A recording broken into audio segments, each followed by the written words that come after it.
దుర్గగుడిపై వరుస ఘటనలు కలకలం రేపుతున్నాయి. నిర్లక్ష్యం కారణంగా జరుగుతున్న అపచారాలపై భక్తులు తీవ్ర ఆగ్రహం వ్యక్తం చేస్తున్నారు. వ్యవహారం సీరియస్ కావడంతో చర్యలకు ఉపక్రమించింది ప్రభుత్వం.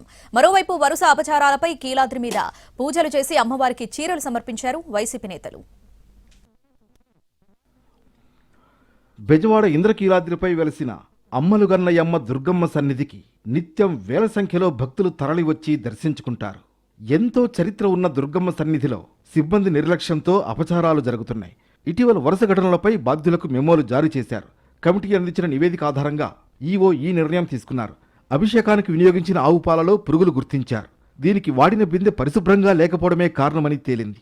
మరోవైపు ఈ ఘటనను ఆలయ వాట్సాప్ గ్రూప్లో పెట్టడం కూడా తప్పేనని కమిటీ అభిప్రాయపడింది. ఇప్పటి వరకు ఎటువంటి అపచారపరమైనటువంటివి మాకు దొరకలేదు, అన్నీ చక్కగానే ఉంటున్నాయి.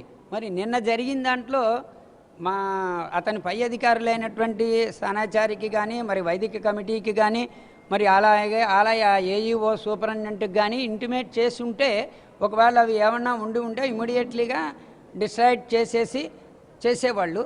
కానీ అతను కేవలం సొంత నిర్ణయంగా ఎవరికి తెలియచేయకుండా పబ్లిక్కి తెలియజేయటం అనేది ఉద్యోగి యొక్క నిర్బాధ్యత రాహిత్యము అని చెప్పని మా విచారణలో ఇదైంది. దాని మీద మేము ఆల్రెడీ ఈవో గారికి కూడాను రిపోర్ట్ ఇచ్చి ఉన్నాము. దాని మీద అధికారులు తగు చర్య తీసుకుంటారు.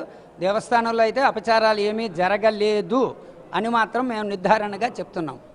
ఇటు స్టోర్, పూజల విభాగాల్లో సిబ్బంది నిర్లక్ష్యం బయటపడింది. దీంతో బాధ్యుల్ని అంతర్గతంగా బదిలీ చేశారు. అలాగే కొందరు ఉద్యోగులు వివరణివ్వాలని ఆదేశాలు జారీ చేశారు. ఈ నివేదికను త్వరలోనే దేవాదాయ శాఖ కమిషనర్కు పంపనున్నారు. మరోవైపు ఇంద్రకీలాద్రి ఘాట్ రోడ్ కింద ఉన్న కామధేను అమ్మవారి ఆలయంలో వైసీపీ నేతలు ప్రత్యేక పూజలు నిర్వహించి అమ్మవారికి చీర సమర్పించారు. దుర్గగుడి వివాదాలకు కేంద్రంగా మారుతోందని ఆరోపించారు.